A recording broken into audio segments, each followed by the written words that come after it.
Okay, good morning. We're on Beis, volume 3. We're on page 1209. So let me sum up what we learned, and we'll go through the parentheses on the top of 1209. So the bottom line is, Rebbe Rashab has now entered a new terrain, which is to understand the final two words in that fundamental verse in V'eschan Pashas V'eschanon v'yadaita Ayin v'shavesa levavecha keha vayahu alikim b'shamayim mal v'la'aretz mitochas, and then come the two words Ein Oid. There is no other. And that obvious question that he asked, what does Ein Oid come to add? Once you've already said that you shall know and you shall bring to your heart, draw to your heart emotionally. And Hayim today, meaning all the time, we explained Hayim is Yom and Laila, Tzimtzum and Er, Havaya Welikim, the Yichud, on all levels, on earth, in heaven, as they both join, both as the divine is within existence, the divine beyond existence, Er HaGvul, Er HaBli Havai de Latata, Havai de La'ela, that Elikim, though it's the power of divine concealment, that really, it's really Havayu Elikim, seeing the Havai, the Gili of the divine Ein Sof, and as I said, on all levels. So what does it come to say? Ein Eid, nothing else. Ein Eid, there's no other. So he began to explain that comes to add a new dimension here, that we're not talking about Gili Elikus now. We're not talking about the power of God to be the power of revelation, even as we can see it through Elikim. But we're talking about Elikim itself, the very power to conceal, what he calls night, the very tzimtzum, the very cheshach, the darkness, the laila, the level of Malchus itself. Not just that Malchus is receiving the full glow of Havaya. But more than that, that Malchus itself, Elikim itself, Laila itself, or the Nartik, now we also added the Nartik, the sheath or the case in which encases the sun, that itself will radiate with its own light. So not only so in addition to the fact that it will be transparent and allow the Gili of Havaya to shine through it, it itself will have its own power. And that power is connected to its rising to Eishes Chayla Teres Baila, to the extent that not only will it have the power just like Havaya has that power of revelation, but it will actually be a higher level than Zah, as he said, Eishes Chayla Teres Baila, that Malchus will become that teres, the keser of Baila. It will be mashpia to all the spheres. So today, the moon receives from the sun. Even in its fullest state, it's still receiving from the sun, and it's never quite the same intensity as the sun. Even when you have a full moon. That's, as he calls the Eitz Chaim, is the sixth level of Aliyas HaMalchus. Even the seventh level, which was what? He said the Madrega HaZayin, which had never happened before, he said, is then it'll have the Levana and the Shemesh will both have one Kesa. They're both receiving straight from Bina, from Teferes Imo. But that's not what he's saying here. Here he's saying even furthermore, because there it's still Oir. It's still receiving from a level. However, it's equal to the Shemesh. And he's saying furthermore, we're talking about that it itself, not as it receives from Zah or Bina. It itself goes to a state of what we're going to learn later is a state of Atzmi. But right now, the word Eishes Chayla Teres Baila, that it itself will have its own Eir. Now, let's dig a little deeper into this process here. this distinction when we say that, what he says in Eitz Chaim, he said these words that I just want to get the words correct exactly as he said it. That's what the Eitz Chaim says. But right. So it'll be one keser, as he explained. One keser is the bina, Tiferes Ima, that will shine to both the sun and the moon, to Zah and Malchus. Now we introduced and that did not happen. That was unprecedented, which would seem to suggest the unprecedented, as we're going to learn in a moment in the parentheses, that never happened before. And definitely not Eishes Chayla Teres Baal, because that would make the moon even higher than the sun. That for sure never existed. This is going to be relevant in a few moments. You'll see where I'm going with this. So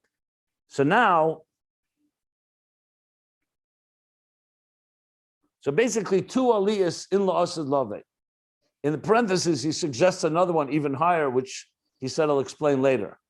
One is that the moon will be equal to the sun, and they both will receive from Tiferes Ima. And the second, that the moon will be even higher. The Eishes Chayla Teres Baila, Malchus will be even higher. Malchus and the moon are synonymous in this conversation. But now he introduced, and this is, so when the moon and the sun are equal, so like he said by the Nartik, the Kavanah there is also that Elikim should not conceal an Avaya. But the Chiddush of Ein Oid is deeper than that. Not just that it shouldn't conceal, that it itself becomes a source of light, its own light, from Malchus itself. Now, introduced at the bottom of page 1208, the Rabbeinu Bechai.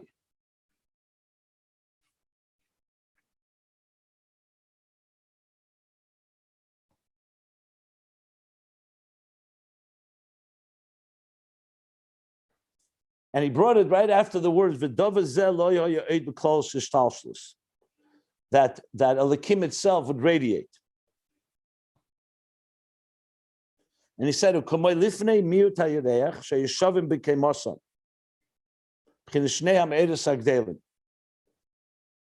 okay, so he interpreted according to Pshat Ayin, based on the Bechai, he said the following. Up till now, the way we understood it was this, that right now, before the moon elevates to that seventh level, on the sixth level, the moon is receiving its light reflecting from the sun. The sun receives it straight from the source of Tiferes Ima, and the sun is a self-generating Ur. The moon is not. The moon is a makabel, and even when it's a full moon, panim b'panim, face to face, it reflects a full moon, it's still being receiving from the sun and so on. Level 7 is that the moon is receiving directly from the same place the sun is receiving. But it wasn't clear or doesn't spelled out what's the relationship between the sun and the moon, even when the moon is receiving directly from the source that the sun is receiving, so they're equal. They're both receiving from one keser. You could say Tiferes Ima has two tracks. One is going to the sun, one is going to the moon. And that's the Chiddush. Throughout history, from the moment that the moon was diminished, that was not the case. The moon was always receiving from the sun. Now, in the seventh level, the moon will receive. But the Rabbi Bechai says, no, that's not the pshat. Because when you say Kesed Echad, remember the moon had complained that you can't have one crown for two kings. So you have to say that when we say one crown for two kings, that there'll still be Tiferes Ima, and there won't be two crowns. It won't go into two directions. That it actually is flowing through the sun as well. Even the seventh level is flowing through the sun. However, it's b'derech maiver. It's only passing through.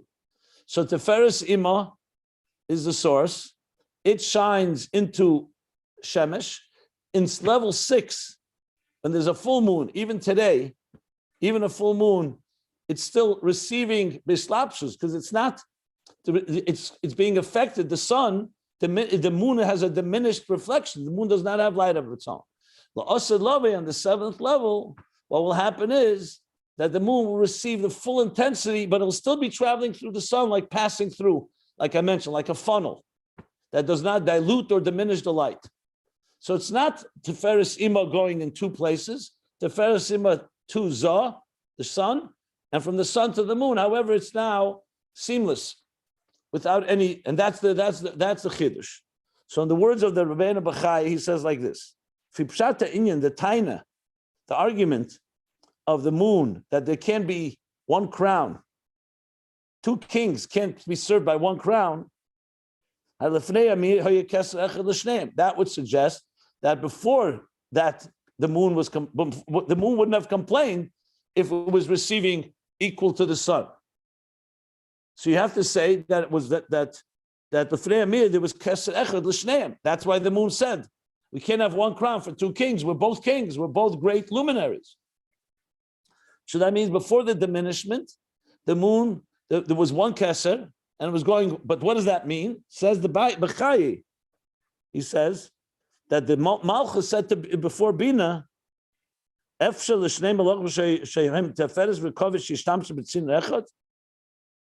it possible that two kings will have from one channel, and it shouldn't be a channel for each one? So the Rebbe Rashab then says on the top of page 1209, what does that mean? The intention. The moon wouldn't have an issue if it was getting directly from Bina. So why would it have an issue? It's getting exactly what it needs. The thing is, it's going through Bina through Zoh, Derech Ma'avir. So that's why it says it needs its own crown. So that's what he says is the pshat. Now, because Ma'avir does not have an impact, that's why the moon in the future, and both of them were receiving the full intensity from Bina. The only thing is that it was going through one channel, not two channels. That's what we learned yesterday. But even that is still not what we're looking at. We're looking at there should be no channel altogether. That Malchus and Levana moon has its own power. That's higher than Tiferes Ima. That's not, I say higher, not higher. That has its own independent energy. But within the pshat of the difference between today and the future, this is how he explained it, which would also suggest that before the diminishment was similar to what will be L'Asad Lave in level 7. What does that mean? That the moon and sun will both be equal luminaries. There'll be one Keser. It will shine from Bina into Zah and into Malchus equally. But one channel, not two. In parentheses, he's going to address a little more nuance in this detail. So I'm going to read the parenthesis on line 2 now. It says, the Eitz Chaim he referred to earlier, that talks about these 7 levels of Aliyas HaMalchus, of the elevation of Malchus. What is relevant to us is level 6 and 7 right now. So he says, that Eitz Chaim says something that seems to be different than the Bachai, than the Rabbeinu Bachai. That's what he's going to address now. Kosav the Amadrega Zayin Sheyeh Keser Echad L'Shneim Lo Hoya Me'elam. We read earlier, and that's why I mentioned it, that level 7, we're not even talking about the level of Eishes Chayil Teres Baila, where Malchus becomes its own source of light. We're talking about level 7. On that also the Eitz Chaim said Lo Hoya Lo Elam. They didn't. That never happened. That means even before the diminishment, it didn't happen.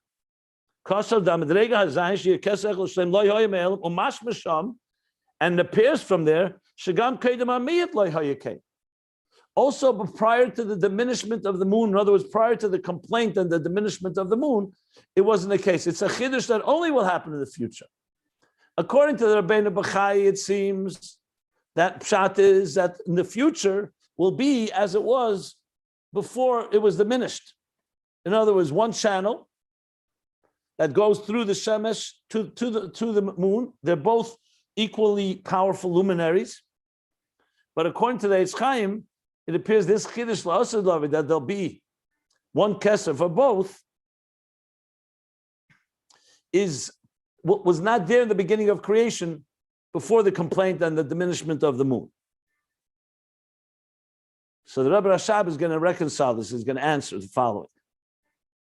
Yesh Leimer, Al Pi Ma Shekosa Ba'Geres HaKedesh B'Kunter Sachen. We can say, according to what it says in Kunter Sachen, Ageres HaKedesh. Now we know Tanya has 5 sections. L'Kutei Amorim, Sefer Shalbein. We have Shari Yichud Amuna, Ageres HaTshuva, then Ageres HaKedesh, and Kunter Sachen. So sometimes both of those are letters that the Rebbe Friedrich Alter Rebbe wrote, and his children put it into Tanya. The first 3 Alter Rebbe wrote as like a sefer, like a treatise. So Kunter Sachen, which means the last manuscript, is really an extension of Ageres HaKedesh. So sometimes the Chassidus will say, Ageres HaKedesh b'Kunter Sachen, in the last manuscript of the letters of the Alter Rebbe. But in truth, we count it as 2 different sections. But just pointing that out. As a matter of fact, in some places, actually, the Kunter Sachen continues with the numbers of Ageres HaKedesh. Ageres HaKedesh ends by Ageres HaKedesh 31. So it continues 32, 33, 34, just as an aside. So what does he say in Dibra Hamaschel Lahavan Mashakosav Pre-Eitz Chaim? So there's one of the Kunter Sachens in Tanya begins Lahavan to understand what it says in Pre-Eitz Chaim. He says the following. This is the Alter Rebbe. I think it's a Chiddush from the Alter Rebbe. Shegam Ma'ivir hu b'chinas islapshus. Remember, we spoke about the difference between passing through and islapshus is when something passes through, it's like wine going through a funnel or a channel. You're just channeling it. The wine doesn't change in any way. It's exactly as it was in its original form. But for example, if you want to pour wine from a barrel into a bottle and shouldn't spill all over, so you take a funnel and you channel it. But the wine in the bottle is exactly like the wine in the barrel. That's Derech Ma'ivir. It's passing through. And it's not impacted by the channel that's carrying it. Hislapshus, as we discussed, is like when a student and a teacher, or the brain and the mind. Now there, it's coming hislapshus, which means it's enclosed, and it changes. When a teacher's teaching to a student, it's not just passing through. The goal is that the student should internalize it and integrate it. So hislapshus, the garment, is affecting the thing that's dressing up in the garment, and it changes when it comes to the next level. So generally speaking, when you talk about, say, the moon and the sun, this moonlight, it's a reflection of the sun. But you see clearly it's not like the sun. It's not like if you put a mirror and you allow the sun to reflect in a mirror, that's Derech Ma'ivir. Even there, it's not Ma'ivir. I'll explain on, but more relatively speaking, because you haven't done anything to the light, it's reflecting. That's why it's very intense. You can't look at, if someone shines a mirror of this direct sunlight to your eyes, it'll be a glare that will be almost as intense as the sun. Not completely. So I am qualifying the mushal. But the moon is not that way at all. The moon is a reflection, but it's a very pale reflection. That's why you can look at the moon and it doesn't have a glare. So it is a reflection, but it's been changed. So the moonlight is far weaker than the sunlight. We're not talking now the higher levels and the atzmius of it and the makabel, but down the line, it's a student compared to a teacher. You can't compare the two. Ma'ivir means it just passes through. But the Alter Rebbe is machadish that even Ma'ivir is some form of islapshus. Because the fact is, it still needs to go through this passageway, this funnel. So in some way, it's not real islapshus, like he says there, but he says also Ma'ivir is b'chinas islapshus shepoil al kaponim zeis sheyuchel islapshus b'madrega tachtena. In what way is it islapshus? Not like taking an idea and putting an example so a student can internalize it. The islapshus is here because al kaponim, at least, it's allowing that energy flow to be able to be manifest in a lower level.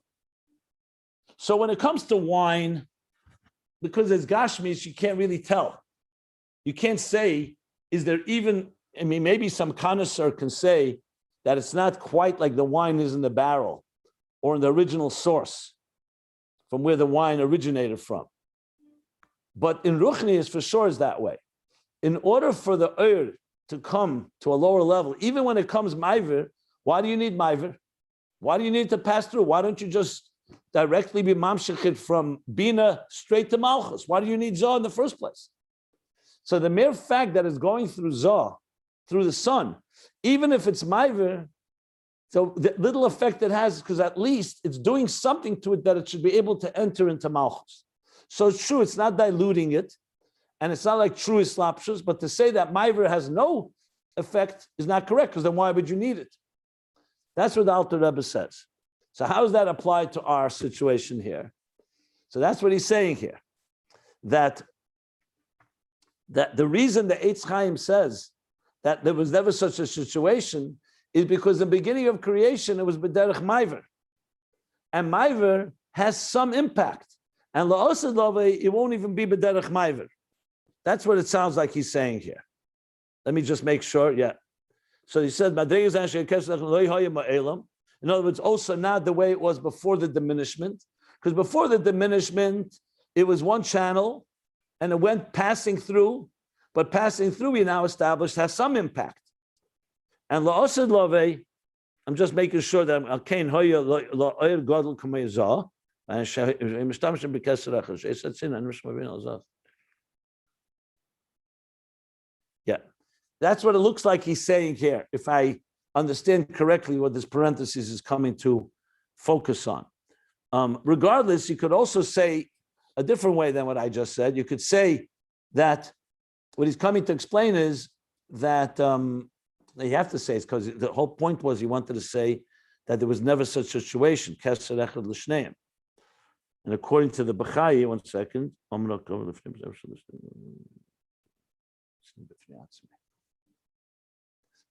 But yeah, I think that's the pshat, the way I just said it. But regardless, regarding our discussion here, we're talking about something else entirely. We're talking about Malchus not needing to receive light from anyone, not from Zoh, not from the Shemesh, and not from Tiferes Sima. It has its own internal power that all these years throughout history was completely concealed, because that's how God created it. Elokim is a power of concealment. Laila, it's night, and yet that alone will shine. You will reveal the power of the divine in the concealment itself. That alone will shine without any channels, not Maiver, not Islapshus, none of that. It'll have its own power. That's really where we're leading to. But while we're discussing it, he's discussing the levels also of the revelation within Malchus, which is the Havayu Elikim part, and talking about the 7th level here. As I just explained, that even Maiver, even passing through, also has some form of Hislapshus that allows it to enter into Malchus. Now, you could say that the Yesh Lemer is not coming to say there's a difference between, you could say the Yesh Lemer is saying, no, you have to say what I'm saying, because if not, you get back to the Eitz Chaim. Is there a difference between before the complaint and the diminishment, and La'asad Love? According to Eitz Chaim, he says clearly, Gam Kedim, that there's Kesher Hashem, there's a Chiddush. The question I still have is when the Rabbeinu Bechai says Kesser Echad L'Shneim,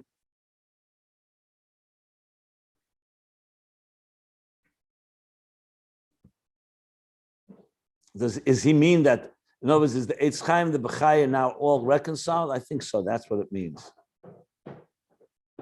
Or can you say that there's a different opinion that before that the Eitz Chaim says it was never that way, but there's some opinions that would hold that even before the moon was diminished was also that way, the way it'll be lost in love. You could also learn that way instead of reconciling, just saying there's two ways to learn it.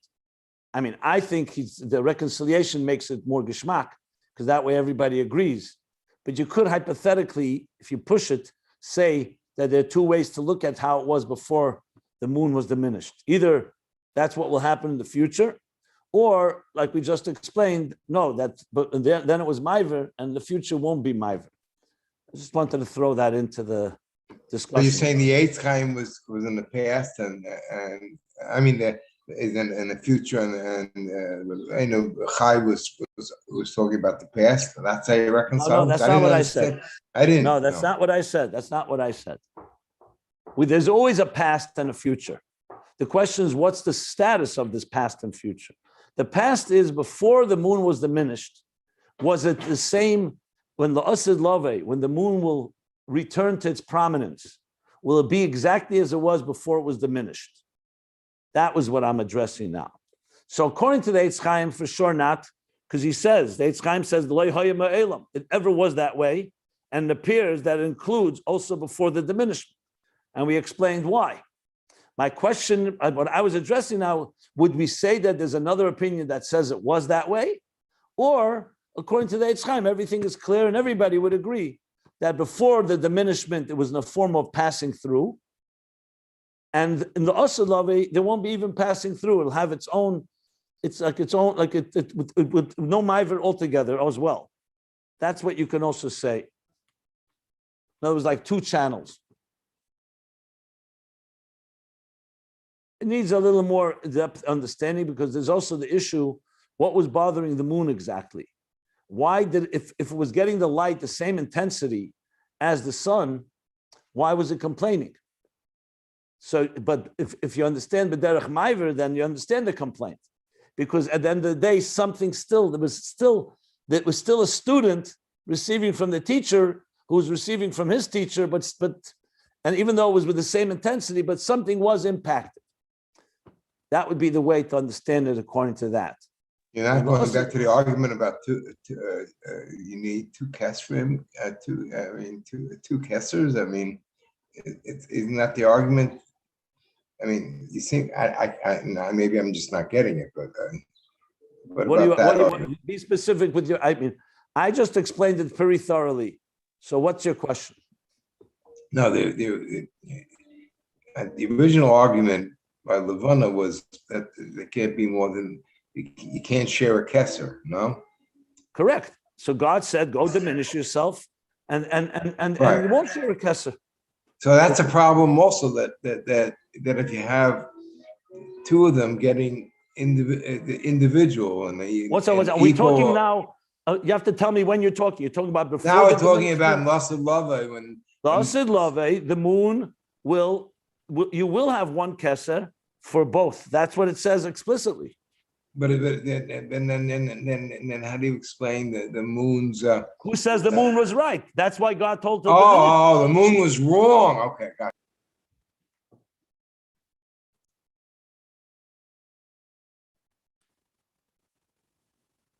The moon was lacking bittul. That's what the problem was. It wanted to have its own channel, and God did not want it to have its own channel. That's how you have to explain it. And the Asad Lave, the moon will either appreciate that that's the way it works. We're not talking again about Eishes Chayla Teres Baal. That's a whole other story. Because there you could say maybe that was the moon's intention. The moon was saying, but the moon didn't say, I want to be greater than the sun. The moon's complaint was, we're two kings, we need two crowns, two channels, basically. So the bottom line is that, yes, it had to go through the sun, and then La'asad Lave, it will return to its prominence. It will still, according to this, will be going through the sun, but the question is, will there be Maiver or no Maiver? That's what we're discussing here. Okay. Anybody have any questions on this?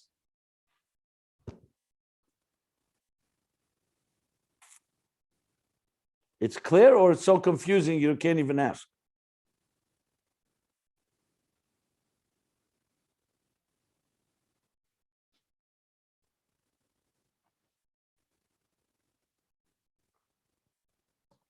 Okay.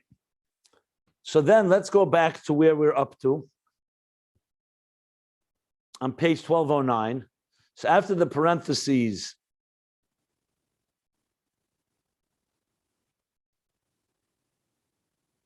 what's that? I didn't finish the parentheses. Sorry. Let me finish the parentheses. That's not good that I didn't finish it. I've been waxing eloquent here without finishing the parentheses. Let's see if I'm correct. It says the madregish tekabel mabina shaloya yidei ma'ivrzah loy hayim elam. Okay, yeah, good. And that's what the Eitz Chaim says, that this seventh level, that the Malchus will not receive the Derech Ma'ivir of Zah, that never happened before. Correct. What happened before is that it was receiving the Derech Ma'ivir and there was no change. That's why there were two great luminaries. The moon didn't like that either. The moon didn't want that and it complained and it was diminished. La'asad Lavi, the Chiddush will be that it won't even be Derech Ma'ivir. Even passing through won't be. So you'll have basically Tiferes Ima, one crown to the sun, to the moon, but it's not through passing through. It's just one crown for both. So in other words, it's like not even like a funnel, not even like a channel. It just, like he says, it's exactly the same thing.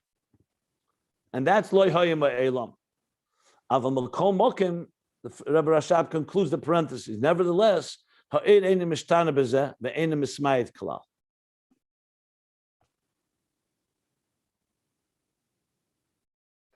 The madregish tekal mabin shalei may v'zah loy hayim elam. Malkom mokim ha'ed enim mishtana bezeh ve'enim mismayit klal.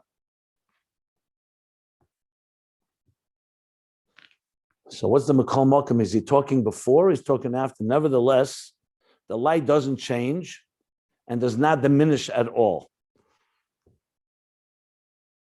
What's the Makal Mokum? If you just said it's not Derech Ma'ivir, so for sure it doesn't get diminished. Maybe the shearing. One second. Let me just read it to myself again.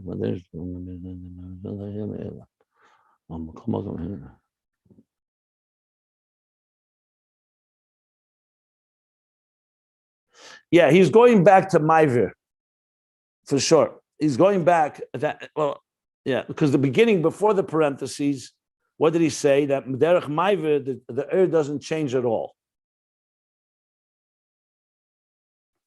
So he says, Makol Mokim, even when it's Ma'ivir, the does not change and does not get diminished. However, it's not quite as it will be in the future.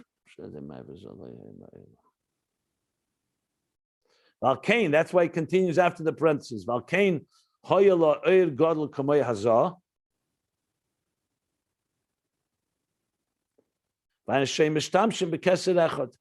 And that means they were mishtamish b'keser echad. He's talking now before the diminishment.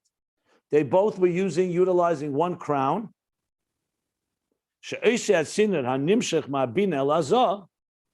the same channel, not two channels, the same channel that went from Bina to Zah, to the sun,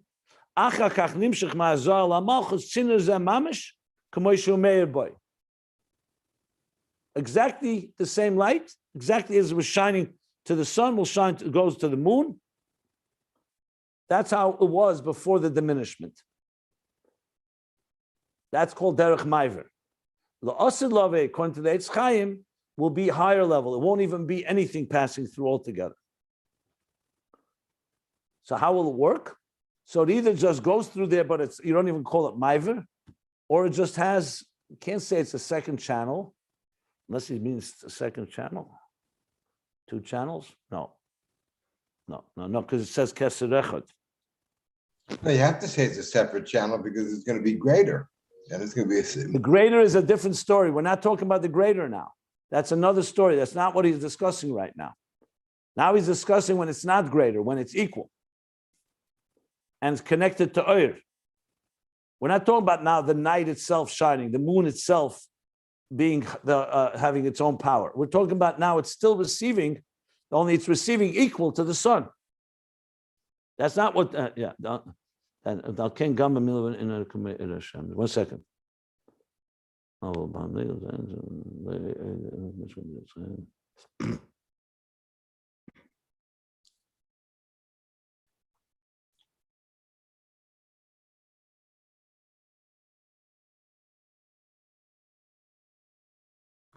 Yeah.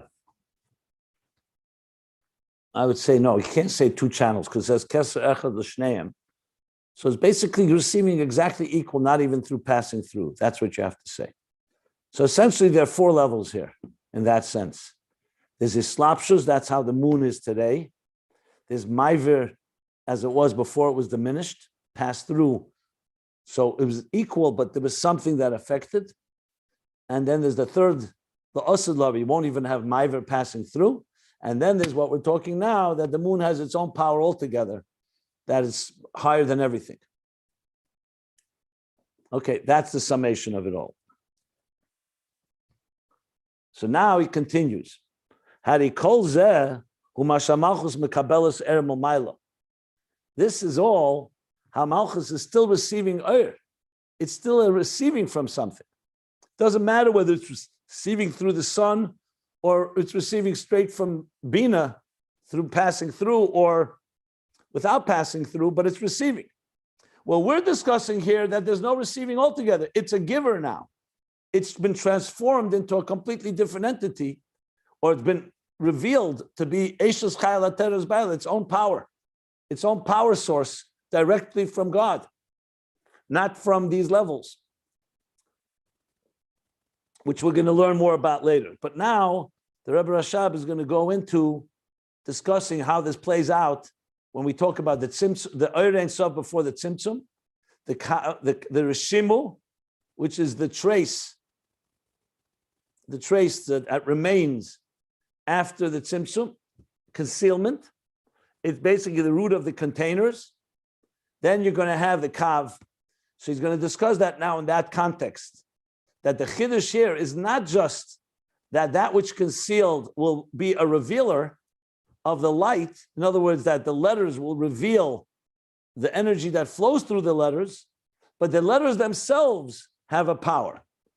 Let me just add something that may help understand this distinction. We've learned a number of times. We learned it also, I believe, we learned it before. Did we learn it on page 1207? Or did we learn it? Well, no, we learned that, I think, in Tafresh Pei Beis. Okay, regardless, we know that when the soul and the body are two different forces. The soul gives life to the human body. You take away the soul, and that's what's called death, the separation of soul and body. But we know that the body, the very mere fact that there's a body, was not created by the soul. It has its own source. And the proof was brought because when the soul leaves the body doesn't decompose immediately. If the body's entire energy, its very substance, was dependent on the soul, as soon as the soul is gone, the body should disappear. So we say in Pasuk Eliyahu that when the energy leaves the containers, it's like left like a body without a soul. That means the very body of the Kalim, or the very body of our body, has its own root in godliness that gives the body its sustenance. However, the way God made it was that flow of energy, it's a different channel, still travels through the soul. That is why both upon development of the fetus and even death, the body grows with the soul's energy. So in a way, it's like they both have two different roots in the engine room. One is going to be a soul that will give life, that we breathe, that our heart is beating, that we move, that our bodies are alive, the vitality of a body and its faculties functioning. The second is giving energy to the very keli called the body. But God at some point said one energy will flow through the other. That's why you don't just have a human body at birth, that's a full-blown body. It grows with the souls entering into it, and they work together. Upon death, the soul, the vitality leaves, the body still remains because it has that root. But because it was also traveling through the soul, in time, the body will decompose. Because God wanted that vitality, that the neshama's power should also be the force through which the body gets its energy.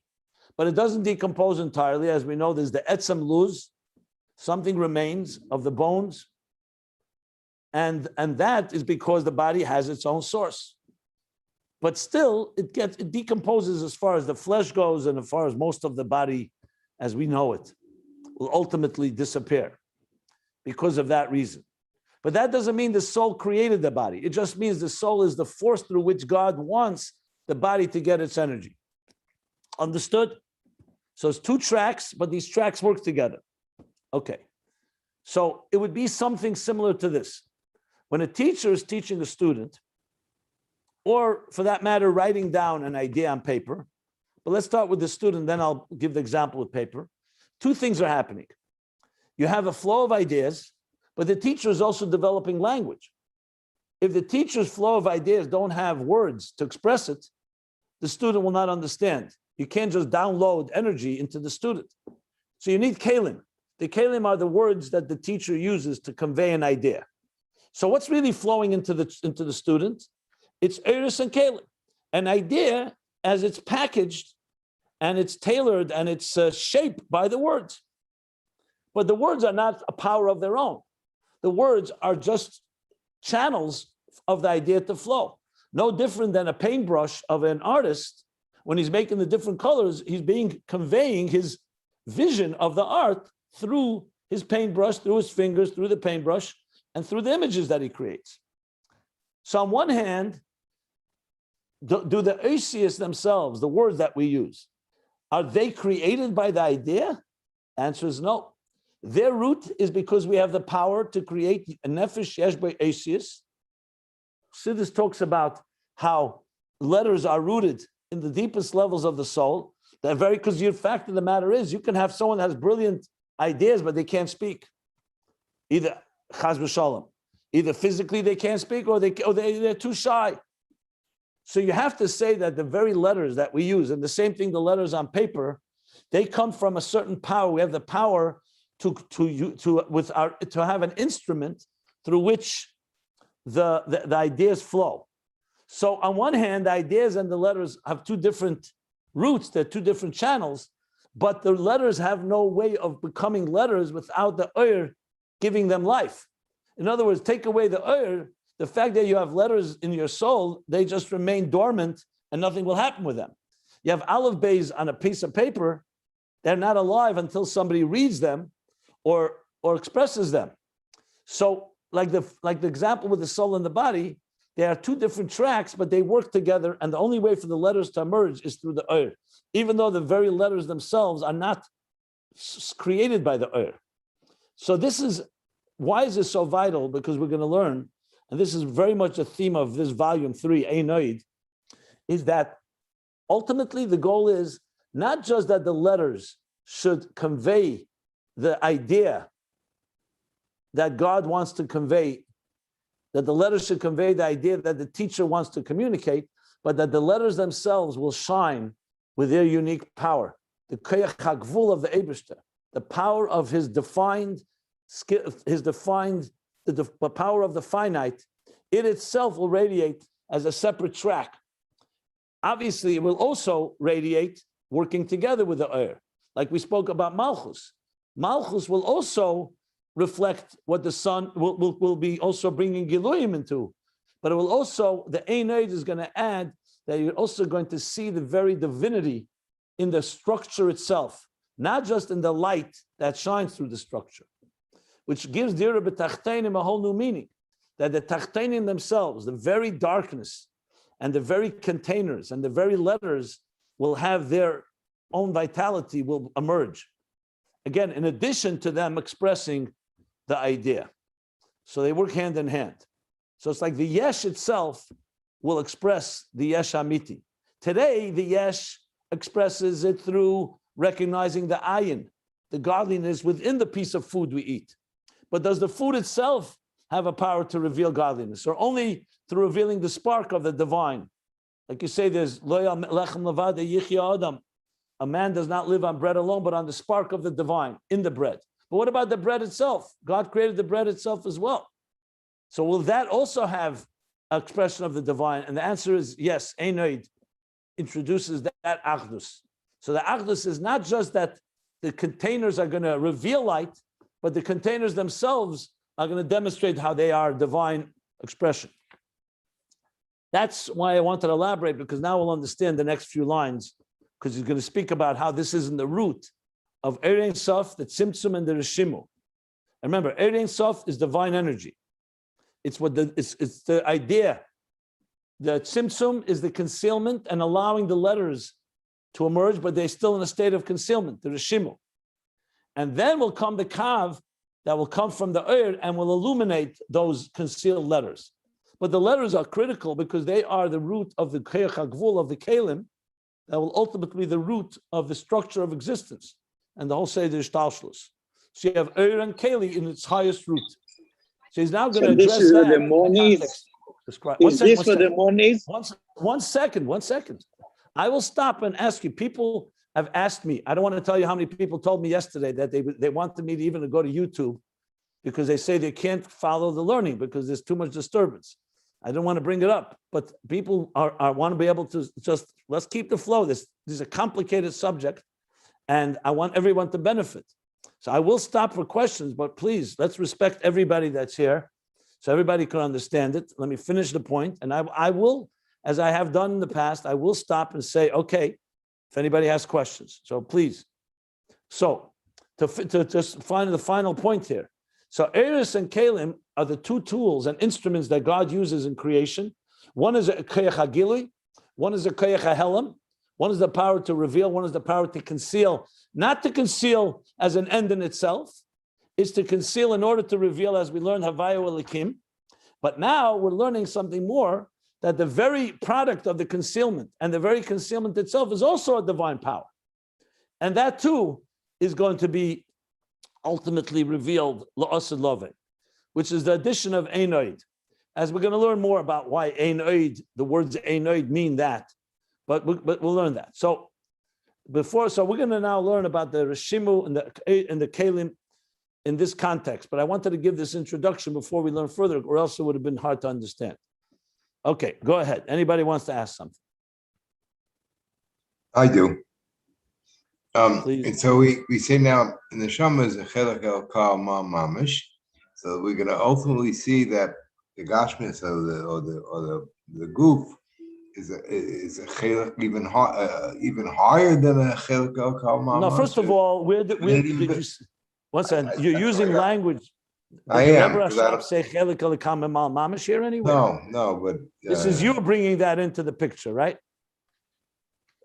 Based on the way you explained it, yeah.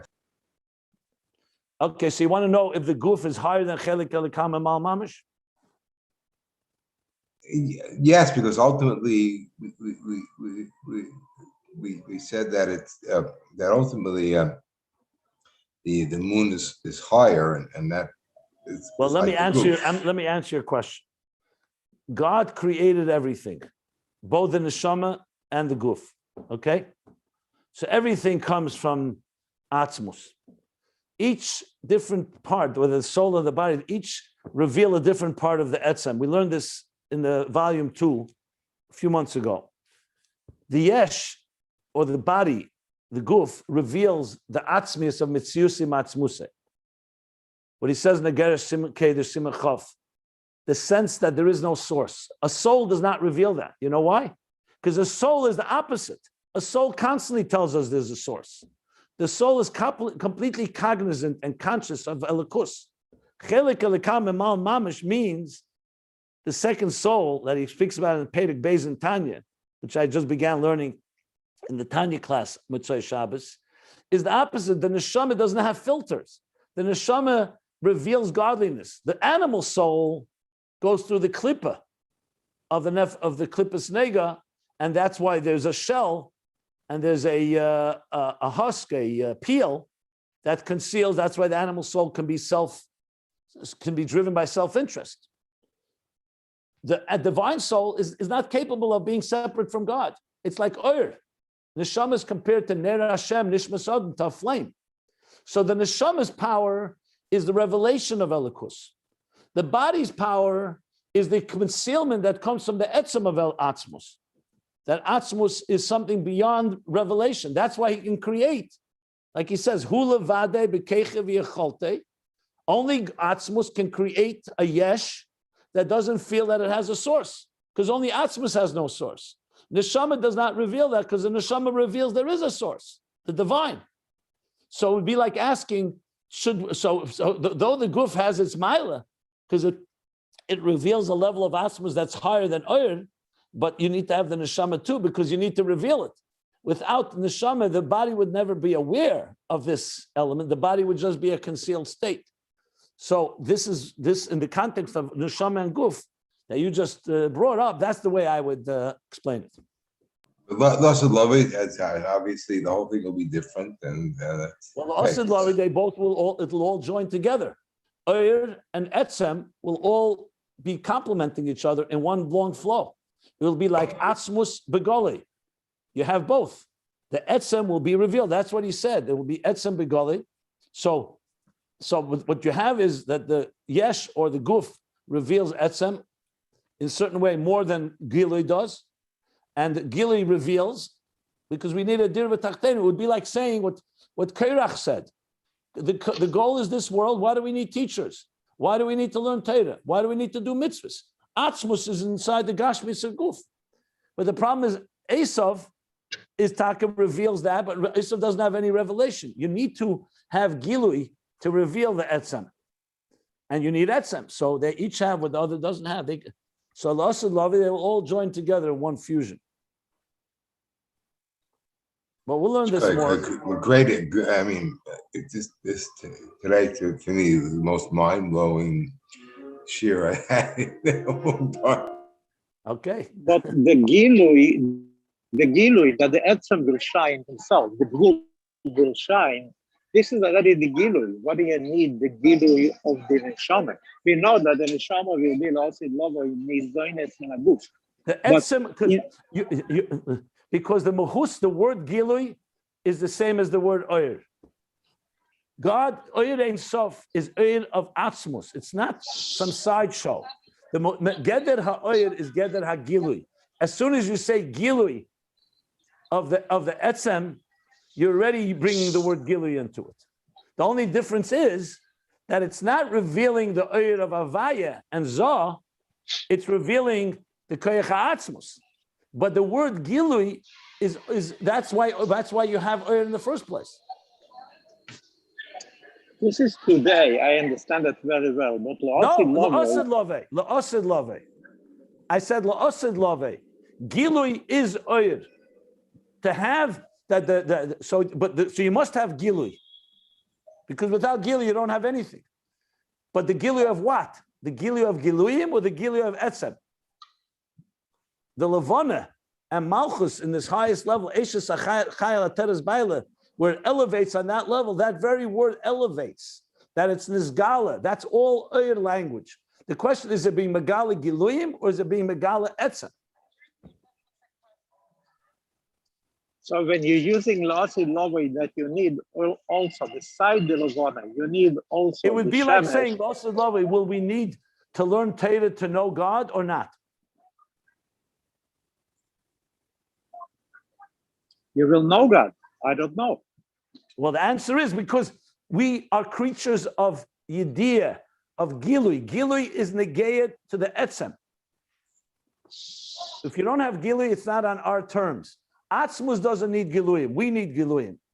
So we need Giluyim, but we want Giluyim not just of Elam Haba and Gan Eden. We want Gilui ha'etzem. That means Dira b'tachtenim. Dira le'ez barach means the Etzem begoli. But you need Gilui. If you don't have the Gilui, you don't have the Tachlis HaKavan. But you want the Gilui, not of Giluyim, of Istalshus, you want the Gilui of the Etzem. So you need both. The Guf, or Malchus, or the Levana, ultimately reveal the Etzem. But the word reveal is, that's what it means, Gilui of the Etzem.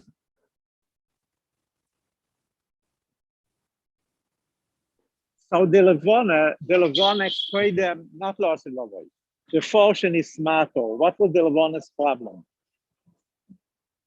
I already explained. I mean, you could say many different ways. It didn't want to have any, it wanted to have its own melucha. Why are you connecting me to the sun? There were two different kings. Give us two different crowns. Why is my air coming through the sun? Even though it's ma'ivir, but why is it coming through the sun? Why can't we just have two channels, two different meluchas?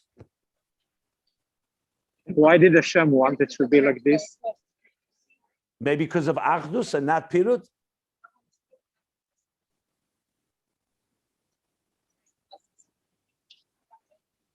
He wanted two, but he wanted them to speak to each other. Will the Gilui of the Levana be different? Well, I think I explained it for quite a while. I would say, what do you ask me to go over the whole class? I just explained it. Yes, it will be equal to the sun. That's what he says here. It'll be shava b'kemosan, keser echad l'shneiim. That's what will be l'asud lovei. The language of the Eitz Chaim, he says, it'll be these words. He says, "Ye'era lavona ke'era chama, mepnei shalei tekabel ma'ashemesh."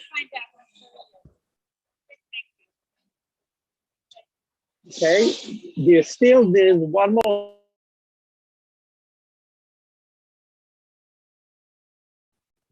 Excuse me? What? It said, if we don't understand, we didn't explain it, that Oyer Hachamo will be Shivasayim. The Rebbe Rashab is not discussing that in this Maimer. There's other Maimorim for that. It's true. It's not a stira. What's the contradiction? The pasuk says the Eira Lavana be like Eira Chama. Eira Chama will have its own milas.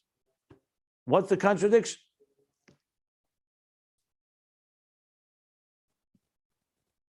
Everything will have an aliyah l'asud lovei. The Lavana will be like the Chama, and the Chama will have its own milas. And then, of course, the Lavana will have a mila over the sun as well. Eishes chayla, teres baila.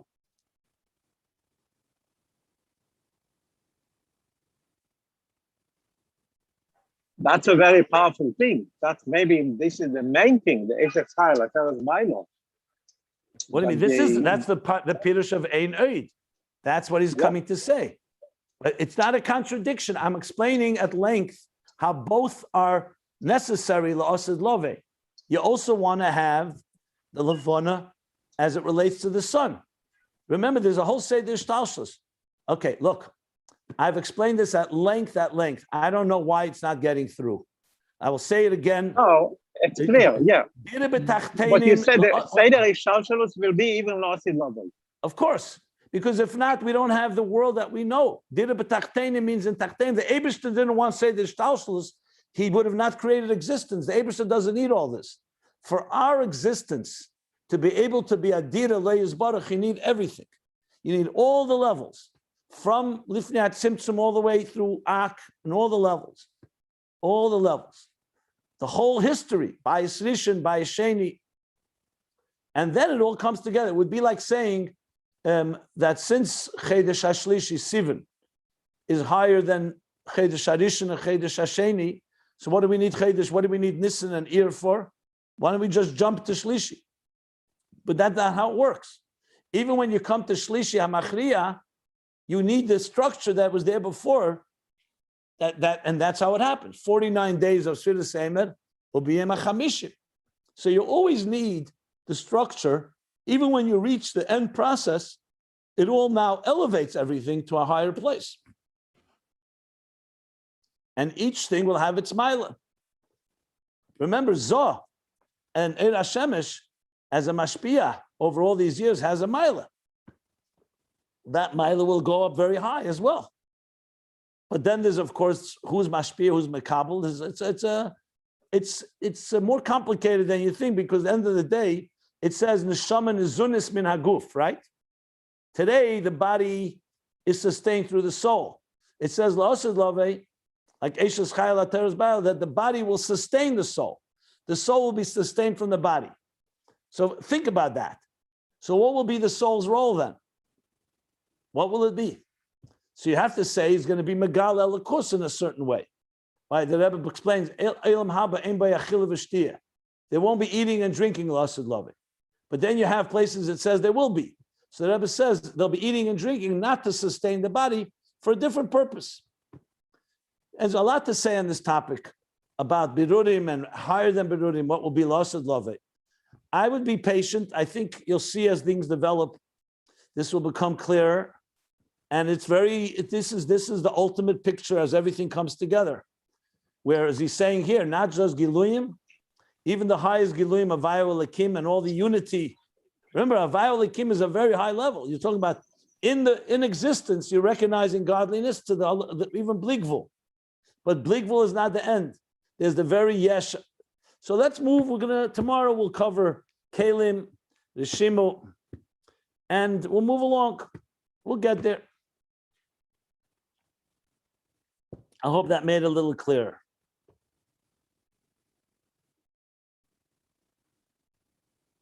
Any other questions? I have a comment, if I could. It would seem like the Alter Rebbe's Chiddush, as you said, that there is no such thing as Derech Maiver as opposed to the Bachaya. Because wait, hold on. I didn't say that at all. What you just said. That's not what I said. Okay. The Alter Rebbe is, first of all, not talking about the Bachai. He's not talking about any of this topic. He's just talking about Maiver and Islapshus. Let's just make that clear. You're talking about the Rebbe Rashab or the Alter Rebbe? No, the Alter Rebbe, didn't he say in there? The Alter Rebbe is nothing connected to this. The Rebbe Rashab is using what the Alter Rebbe says, that even Maiver has an element of Islapshus. That's all the Alter Rebbe says. That's what I wanted to talk. Then it was Rebbe Rashab, excuse me. Yeah, that's what I'm referring to. Okay, and then Rebbe Rashab used that to come to explain the ideas here. I just wanted to clarify. Okay, so it seemed getting back to the complaint of the moon in the beginning, I think you would have to say that even if you say that there was no change, it was Derech Maiver, there was no effect at all on it, as opposed to what the Rebbe Rashab said, that there was, it has to be some type of, even the funnel has to have some effect. I would think you'd have to answer that. So then what was his complaint, the moon's complaint? I would think the moon would say, yeah, it's like the Rebbe giving $1 to somebody and saying, give this to Shlomo. And so Yaakov gives Shlomo the dollar. So the Rebbe told me to give this to you. It's the same dollar the Rebbe's doing it. And Yaakov says, I want to get it from the Rebbe himself. I don't want to receive it. It's the same dollar. I'm getting no change. But I want to get it from the Rebbe himself. Fine. I said that. I explained it that way. Right. So I think that's even if there. That's not the issue here. That's not the issue here. The issue is here that the Eitz Chaim says that what will happen l'asud lave when the sun and moon are equal never happened before. The Rebbe Rashab is addressing the question: did it ever happen before that they were equal like that? The Eitz Chaim says it didn't happen. So the Rebbe Rashab, that compels the Rebbe Rashab to have to explain the difference between Maiver and not Maiver. That's the point here. Of course, it's understood that way. What you just said. That's simple. But the question is, if it was there an existing state that they were actual equals? The Eitz Chaim says lo yihaya ma'elam. That's what the Rebbe Rashab is focusing on. The lo yihaya ma'elam. The fact that la'asud lave, something happens that was not there before the diminishment, forces the Rebbe Rashab to come to explain that Maiver also has an impact. That's the point. Okay. But so that's fine. The first time the moon got his light, even before he was diminished, he was getting it through Zah into Malchus, right? He was getting it. It had to pass. Yeah, without any diminishment. Correct. Right. Yeah. And the L'Seid Lavo is going to have its own source from Kesser directly, from Tiferes Bina, directly to moon and as well as to the sun. No, he didn't say that. He just said it will be. He says the same, not necessarily. It looks like that's what I explained. It looks like the same channel, but there's not even Maiver. That's what it seems to me. Oh, it's not. They're not going to get directly each one from Tiferes Bina. Well, they will, but there won't be derech Maiver. there won't be two channels. He says keser echad l'shneim. It still says that. So Yeah, but it doesn't sound like there'll be two channels. why couldn't you say one kesser, but they have two channels for the two heads? Because fit on the kesser? Rebbe Rashab doesn't say it. He says she'oisei sinner hanimshach ma'bina al zah kach nimshach ma'zah. It sounds like it sounds to me, but unless you say that was the way it was in the beginning, I don't know. It's not clear to me 100% that there'll be two channels. I think not, but it doesn't sound like it. Doesn't say it anywhere. Wow. So it's going to still I get. could see it going without any miver. That's the key. If there's no miver, then it's for all practical purposes like two channels. Right. I mean, if you say there's only one channel, and there's two recipients, how would they get to the second one? If there's Doesn't not a matter. second. It gets there without miver. God can do that. Doesn't have anything. It's like just flowing that way. Just When flowing. you say It's not like a funnel. It just flows. Right. So it doesn't go through one first. It does. It goes both. So both the Labana and the Shemesh will It get. doesn't say that. He doesn't say that here. So if you could find it inside, fine. So I'm trying to picture how, according to what you're saying, that it To doesn't me, say it that. doesn't. It's not a question because this is ruchnius. This is not a physical machine. In ruchnius, you could have it flow through Zot to Malchus, and it's not maiver. For sure, not Islapshus, but not even maiver. That's what you could say that. And what is forcing you to say that you don't think it's the other way? Because I'm learning the maimer, you have to have a proof to say such a chiddush. The language is that l'asado will be one keser l'shneya. According to what you're saying, it's two ksarim for two different. Each one has its own channel. It's like what the Levana wanted in the first place. That's what the Levana wanted, two channels. Why couldn't you say that the kesser fits on two heads at the same time? That's what I'm saying. That's why it's one keser going through Zot to Malchus. Anyway, I don't want to belabor this. Let me stop here, middle of page 1209.